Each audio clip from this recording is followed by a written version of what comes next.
बच्चों, तो आज हम पढ़ेंगे lesson number 5, the snake and the mirror, मतलब सांप और शीशा, कांच, मिरर। तो क्या आप लोगों को अपने आप को शीशे में देखना अच्छा लगता है? जब आप अपने आप को कांच में देखते हो तो आप क्या सोचते हो? क्या आपने कभी किसी कुत्ते को, किसी बिल्ली को या किसी चिड़िया को कांच में देखते हुए देखा है? आपको क्या लगता है वो लोग क्या देखते होंगे? तो अब हम ये बहुत ही मजेदार कहानी पढ़ते हैं, एक डॉक्टर, एक सांप और एक कांच की। Has a snake ever coiled itself round any part of your body? A full-blooded cobra? All of us fell silent. The question came from the homeopath. The topic came up when we were discussing snakes. We listened attentively as the doctor continued with his tale. It was a hot summer night, about 10 o'clock. I had my meal at the restaurant and returned to my room. I heard a noise from above as I opened the door. The sound was a familiar one. One could say that the rats and I shared the room. I took out my box of matches and lighted the kerosene lamp on the table. क्या कभी किसी सांप ने अपने आप को आपके किसी शरीर के हिस्से में अपने आप को पूरी तरह जकड़ा है? एक बहुत बड़ा कोबरा? और ये बात सुनकर हम सब चुप हो गए। ये सवाल आया था होम्योपैथी करने वाले डॉक्टर से। ये टॉपिक, सांप का टॉपिक, तब शुरू हुआ जब हम लोग सांपों के बारे में बात कर रहे थे।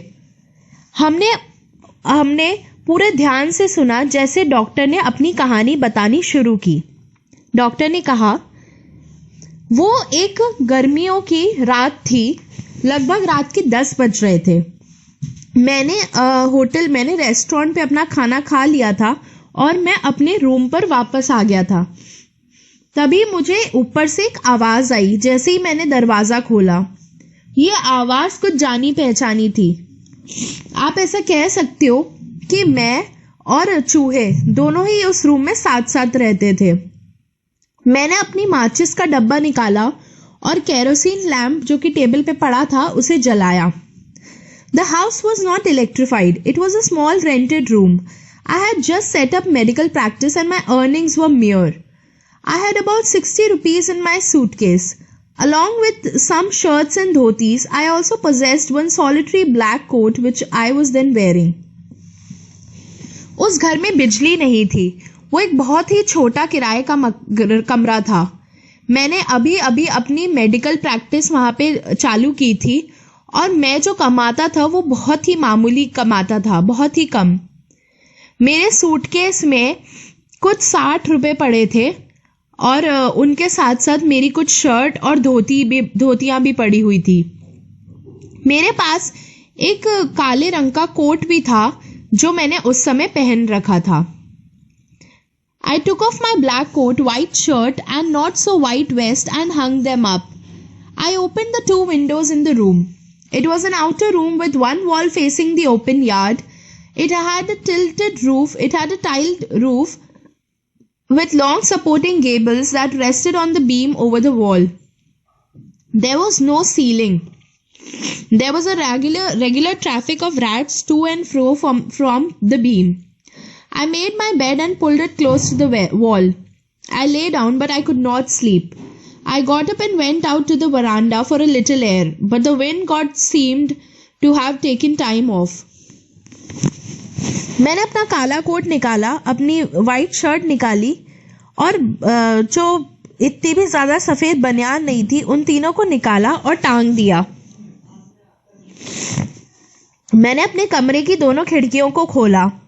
वो एक बाहर की तरफ कमरा था जिसकी एक दीवार बाहर आंगन में खुलती थी और उसमें एक टाइल लगी हुई छत थी जिसमें बहुत लंबे लंबे गेबल्स थे। गेबल्स यानी जैसा आपको इसमें दिख रहा है, ऐसी गिरती हुई छत थी, छज्जे जैसी छत थी। तो इसमें कोई छत नहीं थी और चूहों का आना जाना लगा रहता था उस बीम से। तो मैंने अपना बिस्तर बनाया और उसे दीवार के पास खिसका दिया। मैं नीचे लेटा पर मुझे नींद नहीं आई।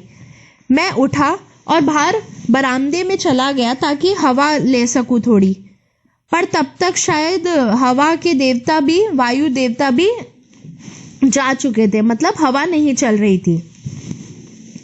I went back into the room and sat down on the chair. I opened the box beneath the table and took out a book, the Materia Medica. I opened it at the table on which stood the lamp and a large mirror. A small comb lay beside the mirror. One feels tempted to look into a mirror when it is a near one. I took a look. In those days, I was a great admirer of beauty, and I believed in making myself look handsome. I was unmarried and I was a doctor. I felt I had to make my presence felt. I picked up the comb and ran it through my hair and adjusted the parting so that it looked straight and neat. Again, I heard that sound from above. मैं वापस कमरे में गया और कुर्सी पर बैठ गया। मैंने टेबल के नीचे रखे डब्बे को खोला और उसमें से एक किताब मटीरिया मेडिका निकाली। मैंने उसे किताब को टेबल पे खोलकर रख दिया जहाँ पे लैंप पड़ा हुआ था और एक बहुत बड़ा शीशा पड़ा हुआ था, कांच, और उसी शीशे के पास में एक छोटा सा कंगा भी रखा हुआ था। जब आपके कांच आपके बहुत पास होता है तो आपको ऐसा मन करता है कि आप उसमें देखो। तो मैंने भी उस कांच में देखा। उन दिनों मैं खूबसूरती को बहुत मानने वाला था और मैं इस बात में विश्वास रखता था कि मैं अपने आप को जितना सुंदर दिखा सकूं, अच्छा दिखा सकूं, उतना दिखाऊं। मेरी शादी नहीं हुई थी और मैं डॉक्टर था, तो मुझे लगता था कि दूसरे लोगों को पता चलना चाहिए कि मैं कितना सुंदर हूं। मैंने कंगा उठाया और अपने बालों में कंघी करने लगा और अपनी जो मांग निकाली थी उसे सही किया ताकि वो एकदम सीधी और एकदम साफ लगे। फिर से मुझे वही आवाज आई ऊपर से। I took a close look at my face in the mirror. I made an important decision. I would shave daily and grow a thin mustache to look more handsome. I was after all a bachelor and a doctor. I looked into the mirror and smiled. It was an attractive smile. I made another earth-shaking decision. I would always keep that attractive smile on my face to look more handsome. I was after all a bachelor and a doctor too on top of it. Again came that noise from above. मैंने और पास जाकर अपने चेहरे को देखा कांच में। उसी वक्त मैंने एक बहुत ही अहम फैसला लिया। मैं रोज दाढ़ी बनाऊंगा और एक बहुत पतली सी मूंछ उगाऊंगा अपने चेहरे में ताकि मैं और अच्छा दिखूं। आखिरकार मेरी शादी नहीं हुई थी। आखिरकार मैं कुंवारा था और एक डॉक्टर भी था। मैंने वापस कांच में देखा और मुस्कुराया। वो एक बहुत ही आकर्षक मुस्कान थी। मैंने दोबारा से एक धरती को हिला देने वाला फैसला लिया कि मैं हमेशा इस आकर्षक मुस्कान को अपने चेहरे पर रखूंगा ताकि मैं और अच्छा दिख सकूं। आखिरकार मैं कुंवारा था और उसके ऊपर से एक डॉक्टर। फिर से मुझे वो आवाज आई ऊपर से। I got up, paced up and down the room. Then another lovely thought struck me. I would get married to a woman doctor who had plenty of money and a good medical practice. She had to be fat for a valid reason. If I made some silly mistake and needed to run away, she should not be able to run after me and catch me. With such thoughts in my mind, I resumed my seat in the chair in front of the table. There were no more sounds from above. Suddenly there came a dull thud as if a rubber tube had fallen to the ground. Surely nothing to worry about. Even so, I thought I would turn around and take a look. No sooner had I turned than a fat snake wriggled over the back of the chair and landed on my shoulder. The snake's landing on me and my turning was simultaneous. मैं उठा और room में इधर उधर चलने लगा। फिर एक और प्यारा सा ख्याल मेरे दिमाग में आया कि मैं शादी करूंगा। मैं एक लड़की से जो कि डॉक्टर होगी उससे शादी करूंगा जिसके पास खूब सारा पैसा होगा और वो अच्छा काम कर रही होगी मेडिकल में। और वो मैं चाहता हूं कि वो लड़की मोटी हो। वो भी इसलिए ताकि अगर मैं कोई गलती करूं और मुझे भागना पड़े तो वो मेरे पीछे भागकर मुझे पकड़ ना पाए। ऐसे विचारों के साथ मैं वापस अपनी चेयर पे आकर बैठ गया टेबल के सामने। अब ऊपर से कोई आवाज नहीं आ रही थी। अचानक से ऐसी एकदम से धड़ की आवाज आई, जैसे लगा कि कोई रबड़ की ट्यूब गिर गई हो जमीन पर यह ज्यादा फिक्र करने वाली बात नहीं थी। मैंने सोचा था कि मैं घूम के देखूंगा कि क्या हुआ है, पर मैं नहीं घूमा। और जैसे ही मैंने ऊपर कांच में देखा तब चेयर के पीछे से होता हुआ एक बहुत ही मोटा सा सांप मेरे कंधे पर आकर बैठ गया। मेरा घूमना और सांप का मेरे कंधे पर बैठना दोनों ही एक साथ हुआ। I didn't jump, I didn't tremble, I didn't cry out. There was no time to do any such thing. The snake slithered along my shoulder and coiled around my left arm above the elbow. The hood was spread out and its head was hardly there 3 or 4 inches from my face. It would not be correct to say merely that I sat there holding my breath. I was turned to stone, but my mind was very active. The door opened into darkness. The room was surrounded by darkness. In the light of the lamp, I sat there like a stone image in the flesh. मैं उछला नहीं और ना ही हिला और ना ही मैं रोया। कोई टाइम ही नहीं था, समय ही नहीं था ऐसा कुछ करने के लिए। वो सांप मेरे कंधे से होता हुआ मेरे उल्टे हाथ पे वो घूमकर वहां बैठ गया। उसका जो धड़ था, उसका जो सर था, वो पूरा फैल चुका था और उसका जो सर था वो मेरे चेहरे से कुछ 3-4 इंच ही दूर होगा। ये कहना सही नहीं होगा कि मैं सिर्फ वहां अपनी सांसें रोककर बैठा था। मैं पत्थर बन चुका था, पर मेरा दिमाग काफी तेज चल रहा था। वो दरवाजा जो है वो अंधेरे में खुलता था और पूरा रूम में भी अंधेरा था और बस उस लैंप की रोशनी में मैं वहां पे एक पत्थर की तरह बैठा रहा। I felt then the great presence of the creator of this world and this universe. God was there. Suppose I said something and he did not like it. I tried in my imagination to write in bright letters outside my little heart the words, "Oh God." There was some pain in my left arm. It was as if a thick leaden rod, a rod made of molten fire was slowly but powerfully crushing my arm. The arm was beginning to be drained of all strength. What could I do? मुझे उसी समय भगवान के आसपास होना महसूस हुआ कि शायद मैंने कुछ ऐसा कह दिया हो जो भगवान को पसंद नहीं आया।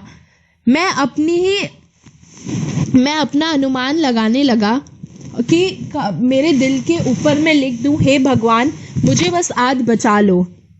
मेरे उल्टे हाथ में बहुत दर्द होने लगा। ऐसा लग रहा था कि एक बहुत मोटी सी रॉड, मोटी नहीं बल्कि एक रॉड जो कि आग से बनी हुई हो, वो धीरे धीरे पर बहुत तेजी से मेरे हाथ को दबा रही हो। वो मेरे हाथ में से धीरे धीरे सारी जान जाती जा रही थी। मैं क्या करता? At my slightest movement, the snake would strike me. Death lurked 4 inches away. Suppose it struck, what was the medicine I had to take? There were no medicines in the room. I was but a poor, foolish and stupid doctor. I forgot my danger and smiled feebly at myself. It seemed as if God appreciated that.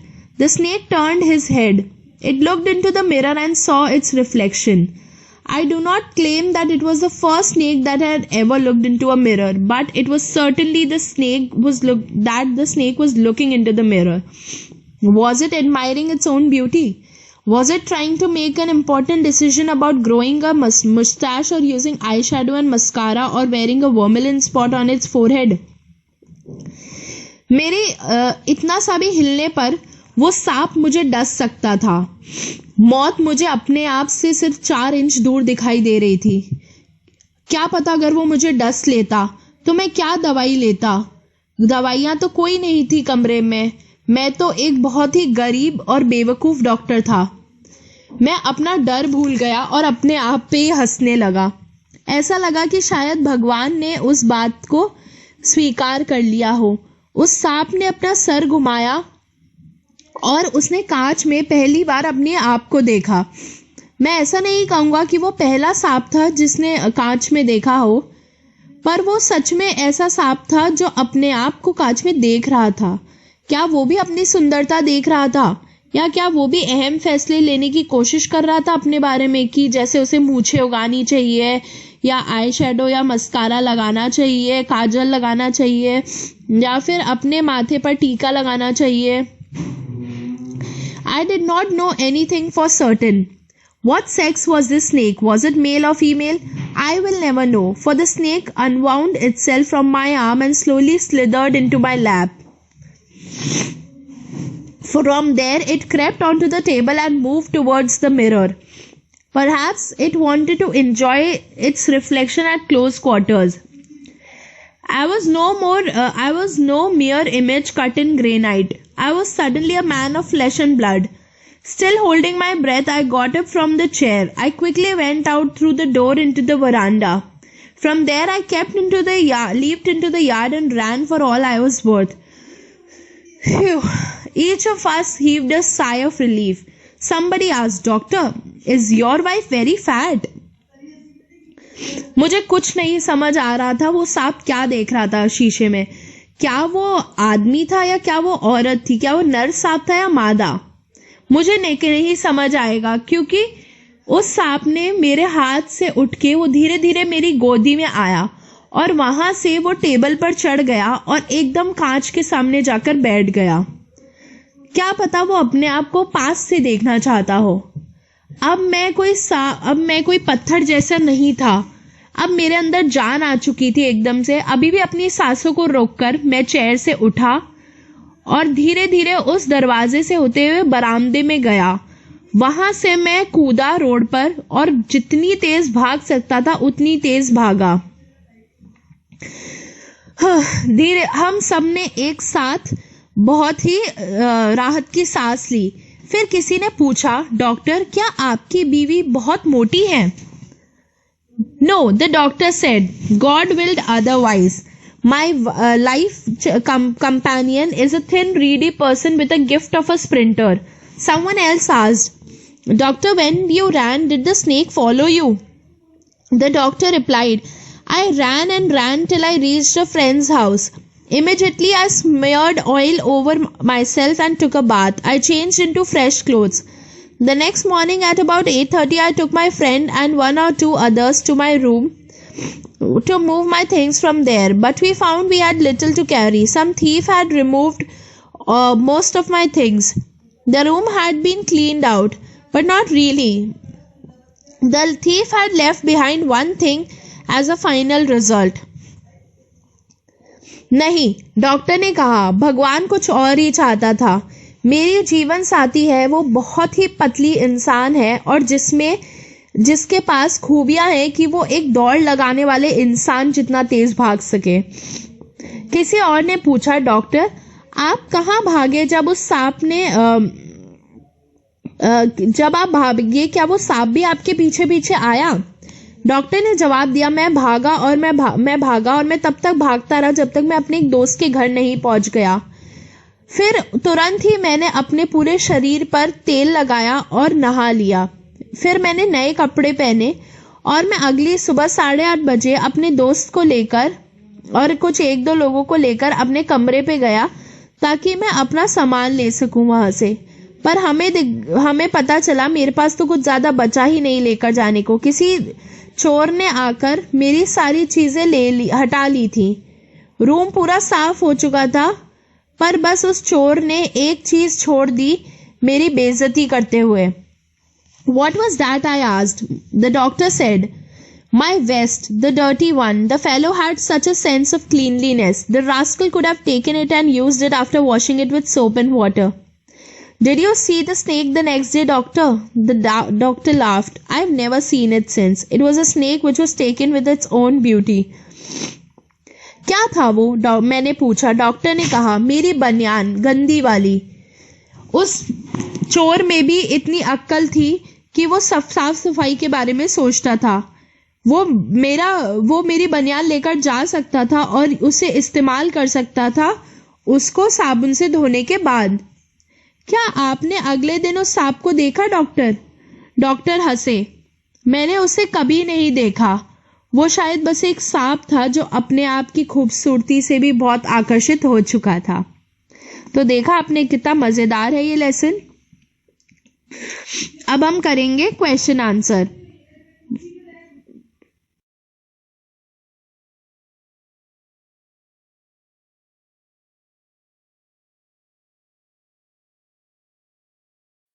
First question है, discuss in pairs and answer each question below in a short paragraph. तो हमें इन question को short paragraph में answer करना है। Question 1, the sound was a familiar one. What sound did the doctor hear? What did he think it was? How many times did he hear it? When and why did the sound stop? वो एक बहुत जानी पहचानी आवाज थी। तो आपको क्या लगता है डॉक्टर ने क्या आवाज सुनी? उसे क्या लगा कि वो क्या था? उसने वो आवाज कितनी बार सुनी? कब और कैसे वो आवाज बंद हुई? तो डॉक्टर ने चूहों की आवाज सुनी। वो आवाज जानी पहचानी थी। उसने ये आवाज 4 बार सुनी। और जो शब्द इस लेसन में ये बताते वो है, again I heard that sound from above, again came that noise from above, suddenly there came a dull थर्ड as if a rubber tube has fallen. तो ये आवाज उस सांप के आने के बाद बंद हुई। Question 2, what 2 important and earth-shaking decisions did the doctor take while he was looking into the mirror? तो डॉक्टर ने उस कांच में देखते हुए क्या 2 बहुत ही अहम और धरती हिलाने वाले फैसले लिए? तो डॉक्टर जब कांच में देख रहे थे तो पहला उन्होंने अहम फैसला ये लिया कि वो रोज दाढ़ी बनाएंगे और एक छोटी सी मूंछ रखेंगे, पतली सी, ताकि वो अच्छे दिखे। और दूसरा धरती हिलाने वाला, उन्होंने ये फैसला लिया कि वो हमेशा उस आकर्षक मुस्कान को अपने चेहरे पर रखेंगे। Question 3, I looked into the mirror and smiled, says the doctor. A little later he says, I forgot my danger and smiled feebly at myself. What is the doctor's opinion about himself when he first smiles? And he smiles again. In what ways do his thoughts change in between and why? पहले doctor को लगा कि उनकी मुस्कान काफी अच्छी है जब वो पहली बार मुस्कुराए, पर जब वो थोड़ी देर बाद मुस्कुराए तो वो अपनी किस्मत पे मुस्कुराए। उनकी जिंदगी खतरे में थी। उनके ख्याल बदल गए क्योंकि वहां सांप आ चुका था। वो मौत के बहुत नजदीक। अगला क्वेश्चन है,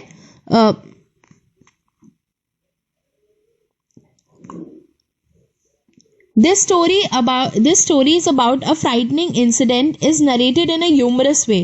What makes it humorous? Think of the contrast it presents between dreams and reality. तो अब हम ये कहानी जो है ये एक बहुत ही डरावनी किस्से को एक मजाक के तरीके से, एक मजेदार तरीके से, हंसने वाले तरीके से इसे बताया गया है। तो आपको क्या लगता है इसे मजाकिया और इसे मजेदार क्या बनाता है? तो जैसे यहाँ नीचे कुछ एग्जाम्पल दिए, तो अब हमें इनसे एक पैराग्राफ लिखना है। तो जैसे पहला है कि the kind of person the doctor is, money possessions, the kind of person he wants to be, appearance, ambition. तो पहला सवाल है कि डॉक्टर किस तरीके का आदमी है। तो डॉक्टर जो है वो बहुत ही गरीब आदमी था। उसके पास ज़्यादा पैसे नहीं थे, उसके घर में बिजली नहीं थी। वो एक छोटे से किराए के मकान में रहता था जहाँ बहुत सारे चूहे थे। उसके सूटकेस में लगभग 60 रुपए थे और कुछ शर्ट और धोती के अलावा उसके पास एक काला कोट था। The kind of person he wants to be, और वो कैसा इंसान बनना चाहता था। डॉक्टर एक बहुत ही खूबसूरत, एक बहुत ही आकर्षक आदमी बनना चाहता था। तो इसके लिए वो सोचता है कि वो रोज अब दाढ़ी बनाएगा और पतली सी मूछें रखेगा और वो ये भी चाहता है कि वो बहुत सारे पैसे कमाए। Question 2, the person he wants to marry, वो कैसे इंसान से शादी करना चाहता है? तो डॉक्टर चाहता है कि वो एक ऐसी औरत से शादी करे जो खुद भी डॉक्टर हो, जिनके पास बहुत सारा पैसा हो और वो अच्छा काम कर रही हो मेडिकल में, और वो ये चाहता है कि उनकी बीवी मोटी हो ताकि वो उनके पीछे ना भाग पाए और उन्हें पकड़ पाए जब वो कोई गलती करे। The person he actually marries, तो वो कैसी औरत से शादी करते हैं? वो एक बहुत ही पतली औरत से शादी करते हैं जिनके पास एक दौड़ लगाने वाले इंसान जितनी दौड़ने की क्षमता है। His thoughts when he looks into the mirror,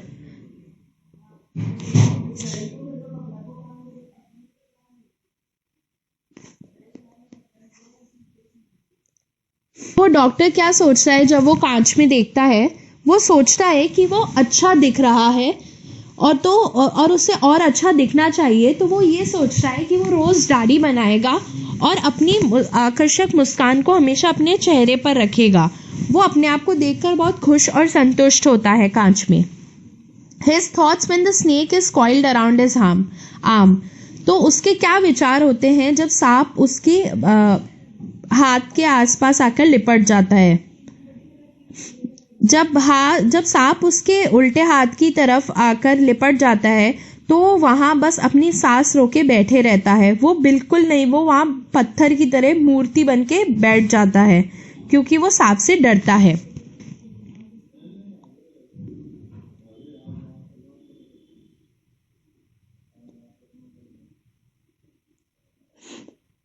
अगला क्वेश्चन है,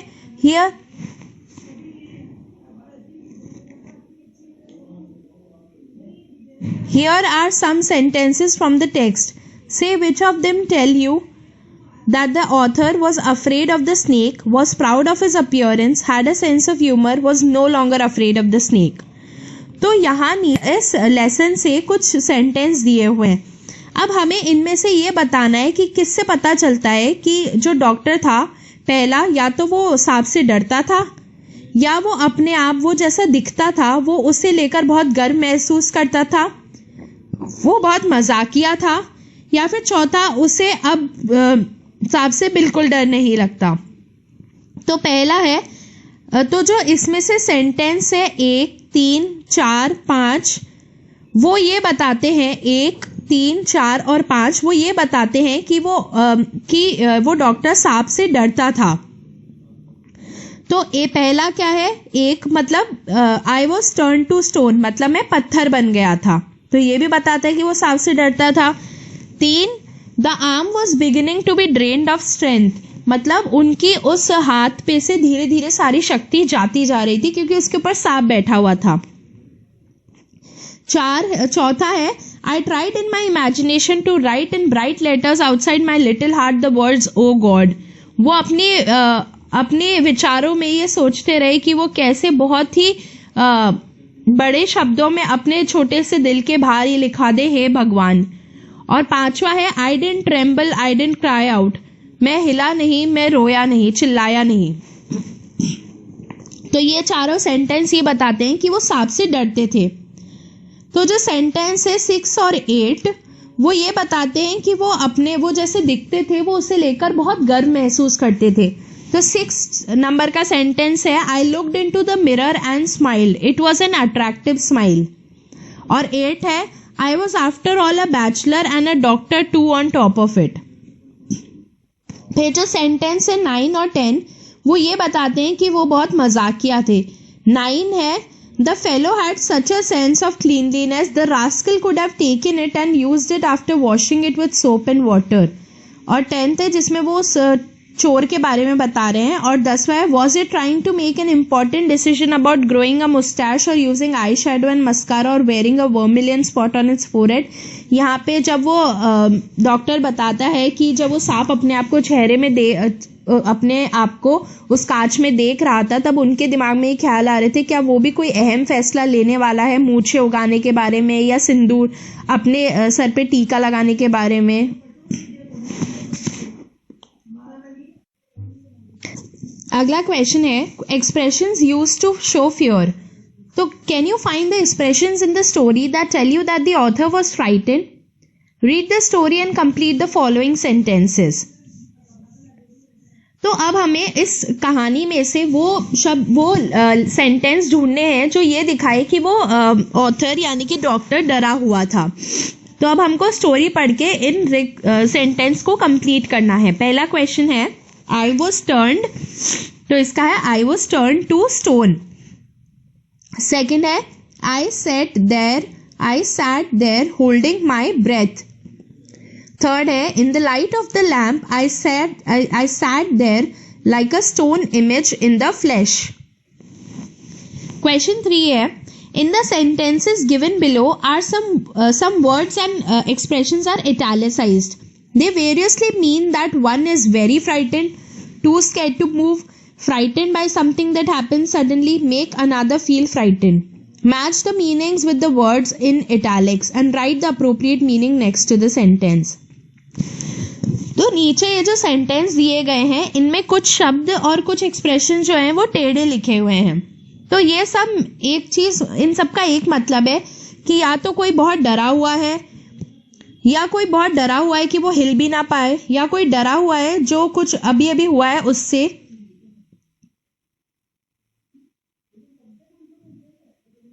या फिर वो किसी दूसरे को भी डरा दे. तो अब इनको हमें उनके मतलब से, मीनिंग से मैच करना है. तो पहला है I knew a man was following me, I was scared out of my wits. मुझे पता था कि मुझे एक आदमी मेरा पीछा कर रहा है, मैं सब कुछ भूल के बहुत डरा हुआ था. तो इसका होगा very frightened, VERY very frightened, FRIGHTENED. Second है I got a fright when I realised how close I was to the cliff edge. मुझे डर लगा जब मुझे ये महसूस हुआ कि मैं उस खाई के कितना नजदीक था. तो इसका होगा टू स्कैर्ड टू मूव, मतलब इतना डरा हुआ कि हिल भी ना पाए. TOOSCARED scared, TO2MOVE move, to scared to move. तीसरा है he nearly jumped out of his skin when he saw the bull coming towards him. तो एकदम मतलब ऐसे अपने शरीर से बाहर निकल के कूद गया जैसे उसे वो बैल अपने सामने आता हुआ दिखा. तो इसका होगा frightened by something that happened suddenly. अगला है you really gave me a fright when you crept up behind me like that. तुमने मुझे बहुत डरा दिया जैसे ही तुम मेरे पीछे से एकदम से आए. तो इसका होगा मेड समवन फील फ्राइटेंड.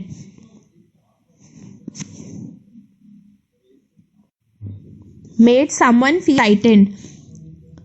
फिर अगला है wait until I tell this story it will make your hair stand on end. इसका जवाब है वेरी फ्राइटेंड, वेरी फ्राइटेंड. फिर सिक्स्थ है paralysed with fear the boy faced his abductors. इसका होगा जवाब टू स्कैर्ड टू मूव. और seventh है the boy hid behind the door not moving a muscle. इसका जवाब होगा टू स्कैर्ड टू मूव. अब अगला है क्वेश्चन है report these questions using if, whether or why, when, where, how, which, what. Remember the italicized verbs change into the past tense. तो अब हमको इन क्वेश्चन को रिपोर्ट के तरीके से लिखना है. तो पहला है Meena asked her friend do you think your teacher will come today. तो मीना ने अपनी दोस्त से पूछा कि क्या तुम्हें लगता है टीचर आ जाएंगी. तो अब इसका जवाब होगा Meena asked her friend if he or she thought his or her teacher would come that day. Second है David asked his colleague where will you go this summer. Answer है David asked his colleague where will he go this summer, where he would go that summer. Third है he asked the little boy why are you studying English. जवाब होगा he asked the little boy why he was studying English. Fourth she asked me when are we going to leave. Fourth answer होगा she asked me when they were going to leave. Fifth होगा Pran asked me have you finished reading the newspaper. Fifth का answer होगा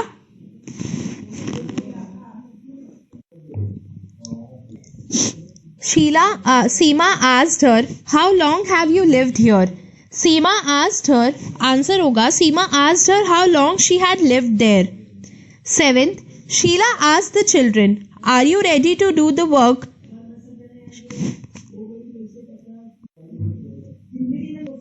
Sheila asked the children if they were ready to do the first question है discuss in pairs and answer each question below in a short paragraph. तो हमें इन question को short paragraph में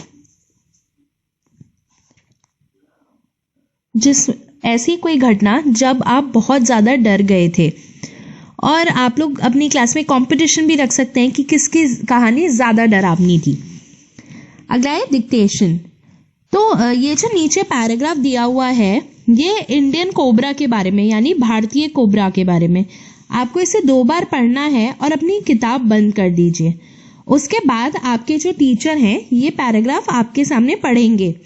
तो अब आपको इसमें सही पंक्चुएशन मार्क्स लगाकर इस पैराग्राफ को दोबारा लिखना है. पंक्चुएशन मार्क्स क्या होते हैं? Full stop, comma, inverted comma, ये सारी चीजें. ठीक है. अब है writing. Try to rewrite the story without its humor, merely as a frightening incident. What details or parts of the story would you leave out? तो अब आप दोबारा ये कहानी लिखने की कोशिश करो बिना इसमें जो मजाक की चीजें थी ना उन सबको हटाकर सिर्फ इसे एक डरावनी घटना के बारे में लिखकर ऐसे लिखने की कोशिश करो. Read the description given alongside this sketch from a photograph in a newspaper. Make up a story about what the monkey is thinking or why is it looking into the mirror. Write a paragraph about it. तो अब ये नीचे एक newspaper, एक अखबार में एक headline I थी तो उसके साथ में ये फोटो थी. अब आपको एक कहानी बनानी है कि ये बंदर क्या सोच रहा है और वो या फिर वो इस कांच में क्या देख रहा है और क्यों देख रहा है. तो आपको ऐसी कहानी लिखनी है. अगला है translation. The text you read is a translation of a story by a well-known Malayalam writer, Vaikom Muhammad Bashir. In translating a story from one language to another, a translator must keep the content intact. However, the language and the style differ in different translations of the same text. Here are 2 translations of the opening paragraphs of a novel by the Japanese writer Haruki Murakami. Read them and answer the questions given below. तो जो हमने ऊपर ये कहानी पढ़ी एक translation है, एक कहानी जो कि एक बहुत अच्छे मलयालम लेखक ने लिखी थी, वाइकॉम मोहम्मद बशीर ने. तो जब हम एक भाषा से दूसरी भाषा में किसी कहानी को ट्रांसलेट करते हैं तो ट्रांसलेटर की जिम्मेदारी बनती है कि वो कहानी जो वो कहना चाह रही है वो उस चीज को वैसा ही रखे. हालांकि जो भाषा है और जो लिखने का तरीका है वो बदल सकता है. तो यहाँ नीचे 2 ट्रांसलेशन दिए हुए हैं. एक नॉवल जो एक जापानी राइटर हारुकी मुराकामी ने लिखी थी. तो अब हम ये पढ़ते हैं. When the phone rang, I was in the kitchen, boiling a pot full of spaghetti and whistling along with an FM broadcast of the overture to Rossini's The Thieving Magpie, which has to be the perfect music for cooking pasta. I wanted to ignore the phone, not only because the spaghetti was nearly done, but because Claudio Abbado was bringing the London Symphony to its musical climax. I am in the kitchen cooking spaghetti when the woman calls. Another moment until the spaghetti is done. There I am, whistling the prelude to Rossini's La Gazza Ladra along with the FM radio. Perfect spaghetti cooking music. I hear the telephone ring but tell myself, ignore it. Let the spaghetti finish cooking. It's almost done. And besides, Claudio Abbado and the London Symphony Orchestra are coming to a crescendo. तो हमें इन दोनों translation को compare करना है. पहला tense of narration, past and present tense. तो पहला वाला जो नरेशन है वो पास्ट टेंस में है, भूतकाल में है, और जो दूसरा वाला है वो वर्तमान काल में है. और शॉर्ट और इनकम्प्लीट सेंटेंस, तो यहाँ जो है यहाँ छोटे छोटे और इनकम्प्लीट सेंटेंस है ए वाले पैराग्राफ में. और सेंटेंस की लेंथ यानी कि कितना लंबा कोई सेंटेंस है तो बी में ज्यादा लंबे लंबे सेंटेंसेस हैं. अब हम पढ़ेंगे poem. A legend of the Northland. तो ये है नॉर्थलैंड के एक लेजेंड की कहानी। तो पोएम है, away away in the Northland where the hours of the day are few and the nights are so long in winter that they cannot sleep them through। तो दूर दूर, बहुत दूर नॉर्थलैंड में, जहाँ पे दिन में घंटे कम होते हैं और रातें बहुत ही लंबी होती हैं सर्दियों में, कि उनमें आप ज़्यादा सो नहीं पाते, where they harness the swift reindeer to the sledges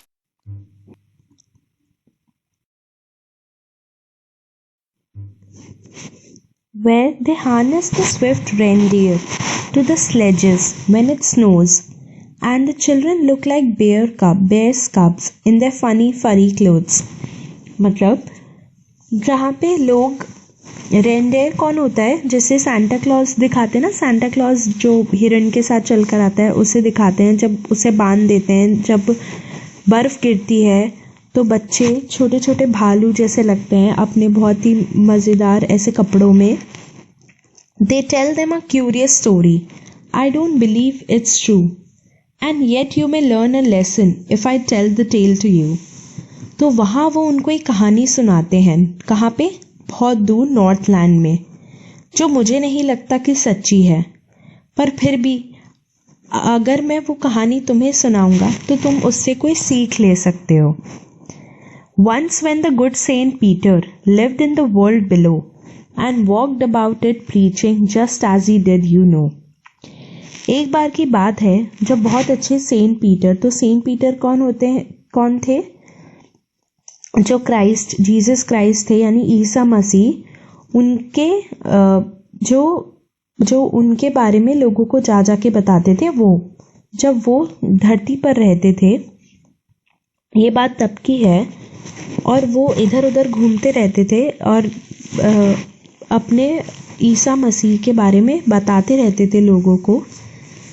तब he came to the door of a cottage in traveling round the earth where a little woman was making cakes and baking them on the hearth।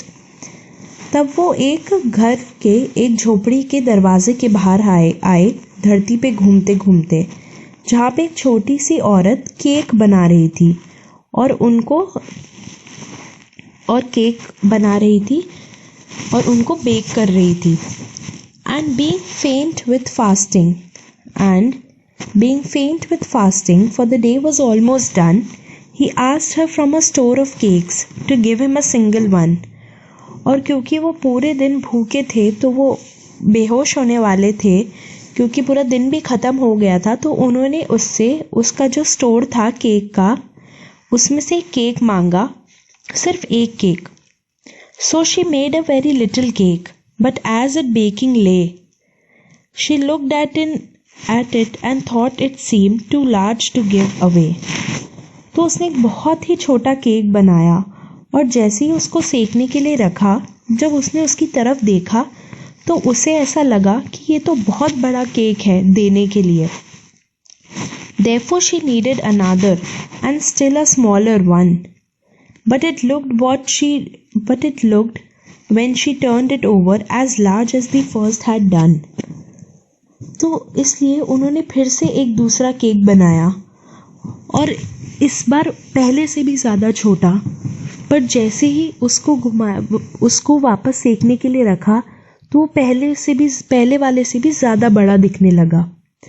Then she took a tiny scrap of dough and rolled it flat and baked it thin as a wafer, but she couldn't part with that। तब उसने आटे का बहुत छोटा सा टुकड़ा लिया और उसको बेलती गई और एकदम पतला कर लिया और उसको बना भी दिया और उस केक के आटे को बना भी दिया और वो एक वेफर यानी चिप्स जितना पतला था, पर वो उसे भी नहीं दे पाई। For she said, my cakes that seem too small when I eat of them myself are yet too large to give away, so she put them on the shelf। क्योंकि उसने कहा कि मेरे केक जो बहुत छोटे लगते हैं जब मैं उन्हें खुद खाती हूँ तो, पर फिर भी वो बहुत ज़्यादा बड़े हैं किसी को देने के लिए, इसलिए उसने उन्हें वापस दीवार पर रख दिया ताक में। Then good Saint Peter grew angry, for he was hungry and faint, and surely such a woman was enough to provoke a saint. तब जो अच्छे सेंट पीटर थे उन्हें गुस्सा आ गया, क्योंकि वो भूखे थे और बेहोश होने वाले थे, और ऐसी औरत ने ऐसी बात कर कर उन्हें और ज़्यादा गुस्सा दिला दिया था. And he said, "You are far too selfish to dwell in a human form, to have both food and shelter, and fire to keep you warm. Now you shall build as the birds do, and shall get your scanty food by boring and boring and boring all day in the hard dry wood." फिर उन्होंने कहा, Saint Peter ने, तुम बहुत ही ज़्यादा लालची हो, तुम बहुत ही ज़्यादा लालची हो कि तुम एक इंसान के रूप में नहीं रह सकती, कि तुम्हें खाना भी मिले और रहने को भी मिले और आग भी मिले ताकि वो तुम्हें गर्म रखे.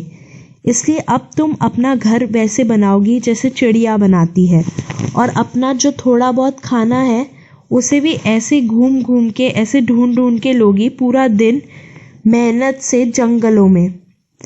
Then up she went through the chimney, never speaking a word. And out of the top flew a woodpecker, for she was changed to a bird. She had a scarlet cap on her head, and that was left the same, but all the rest of her clothes were burned black as a coal in the flame. And every country schoolboy has seen her in the wood, where she lives in the trees till this very day, boring and boring for food. और उसके बाद वो chimney से ऊपर चली गई बिना कोई शब्द बोले, और चिमनी से बाहर निकली एक वुडपेकर. वुडपेकर एक चिड़िया होती है जो जो पेड़ में ऐसे अपनी चोंच से छेद कर करके अपना बिल बनाती है, मार मार कर. और वो तो ये औरत जो है वो चिमनी से जब निकली तो वो एक चिड़िया बन चुकी थी. उसके सर पर एक लाल कलर की टोपी थी, और वो सिर्फ वही टोपी ही उसके शरीर पे बस वैसी रही, बाकी सारे कपड़े उसके जल चुके थे और कोयले में काले हो चुके थे. और उस शहर का जो हर स्कूल का बच्चा है उसने उसे उन जंगलों में देखा है जहाँ पे वो पेड़ों के बीच में रहती है आज तक, और आज भी यूं ही अपना खाना ढूंढती रहती है. तो अब हम करेंगे क्वेश्चन. विच कंट्री और countries do you think the Northland refers to? तो आपको ऐसा क्या लगता है कि कौन से देश या कौन से बहुत सारे देश ऐसे हैं जिन्हें नॉर्थलैंड कहा जाता है? तो नॉर्थलैंड एक नॉर्थ में यानी कि पूरब में एक देश है जहाँ पे दिन छोटे होते हैं और रातें लंबी होती हैं. अगला क्वेश्चन है, what did Saint Peter ask the old lady for? What was the lady's reaction? तो सेंट पीटर ने उस बूढ़ी औरत से क्या मांगा और उस औरत का क्या प्रतिक्रिया थी उस बात पर?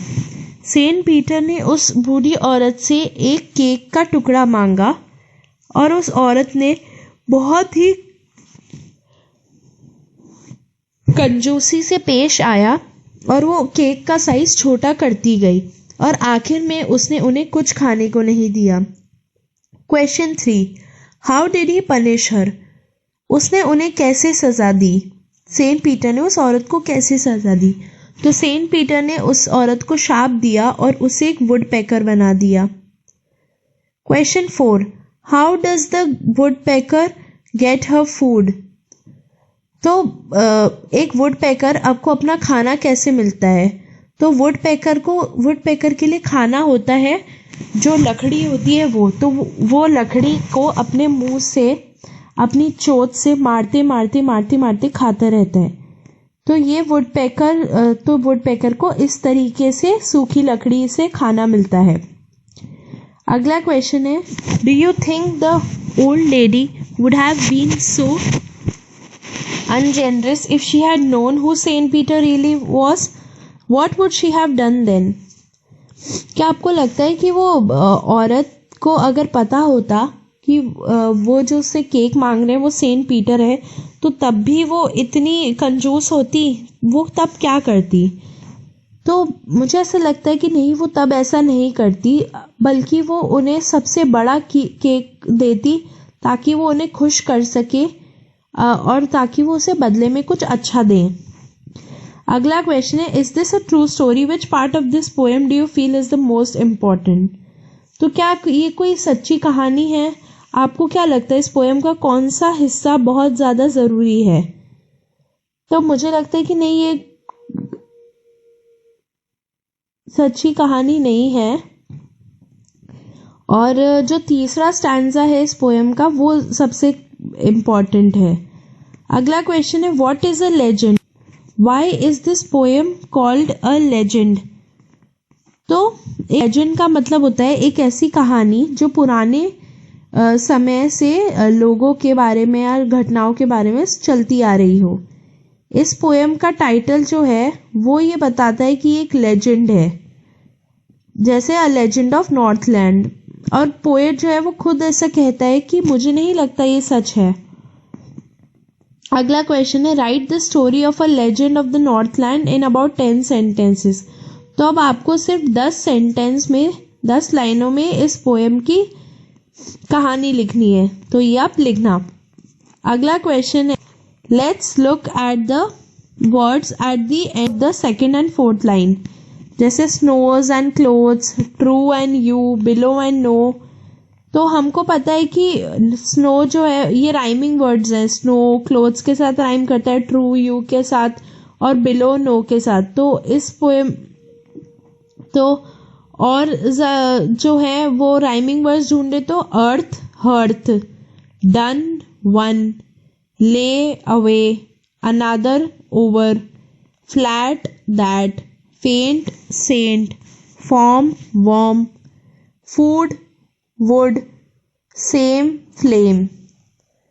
अब आपको क्या करना है, लास्ट क्वेश्चन है, अब आपको अपनी आपको अपने लाइब्रेरी में जाना है और वहाँ पे बूढ़े लोगों से बात करनी है अपने एरिया में, और ये पता करना है कि आपकी अपनी भाषा में ऐसी कोई कहानियाँ हो तो, और फिर वो एक दूसरे को सुनाना। तो ये था हमारा लेसन नंबर 5।